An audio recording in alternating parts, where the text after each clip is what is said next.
dan kalian akan tercengang dengan fakta yang akan dokter sampaikan. Oke? Dan di sini juga untuk pelapor RG, siap-siap ya jantung kamu, amankan jantung kamu. Kalau perlu disiapkan ambulan ya, karena kita nggak tahu apa yang akan terjadi. Di situ akan banyak sekali fakta-fakta yang dokter bongkar. Di negeri ini kata cantik telah lama menjadi komoditas. Dijual dalam kemasan mewah, dipromosikan dengan bahasa yang meyakinkan, dan dibungkus oleh citra influencer serta gelar profesional. Tapi di balik lapisan itu, siapa sangka yang dijual bukan sekadar mimpi, melainkan potensi bahaya. Temuan terbaru dari BPOM dalam pengawasan resminya mengungkap sesuatu yang tidak lagi bisa ditutupi dengan pencitraan. Dan dua nama langsung menarik perhatian publik, Reza Gladys dan Sheila Saukia. Produk milik Reza tidak terdaftar dan tidak memiliki izin edar. Sebuah pelanggaran serius, apalagi mengingat statusnya sebagai seorang dokter.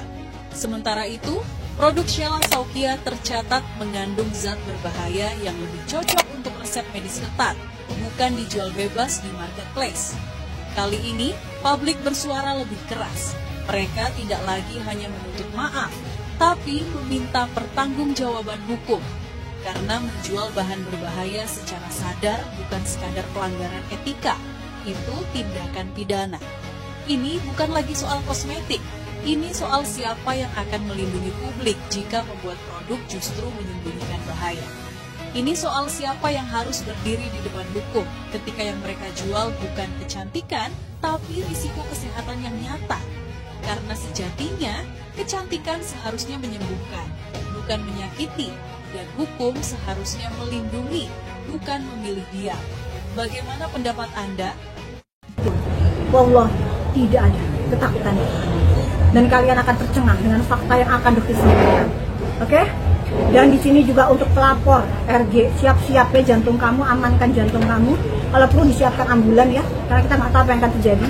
Di situ akan banyak sekali fakta-fakta yang dokter bongkar. Ya, siapa yang menjatuhkan kredibilitas seorang dokter? Dokter? Nikita Mirzani? Oki? Atau diri kalian sendiri? Ya, semua bukti sudah dokter miliki. Ya, jadi kalian lihat saja apa yang akan dokter lakukan. Dokter tidak pernah panik, takut, kabur, tidak ada dalam kamus hidupnya dokter. Ya, karena semua yang dokter sampaikan itu adalah fakta.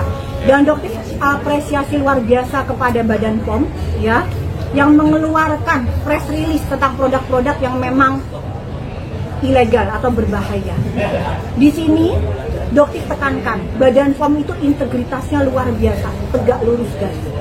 Ya, Badan POM itu sering melakukan sidak, baik ke perusahaan, ke klinik dokter, itu adalah hal yang biasa. Dan kalian tahu bagaimana kinerja Badan POM. Ya, pada saat melakukan sidak, untuk minum pun itu mereka tidak diperkenankan. Untuk menjaga tegak lurusnya persidangan, tegak lurusnya penyidikan. Ya, untuk minum pun mereka nggak diperbolehkan, Bang Sunan. Itu petugas Badan POM. Jadi jangan ya sampai ada fitnah ke Badan POM, pertama nepot. Kamu nggak ngerti apa-apa, tiba-tiba kamu bilang bahwa Badan POM itu bla bla blanya. Badan POM itu tidak lurus. Ya, apresiasi kepada Dokter Taruna. Luar biasa.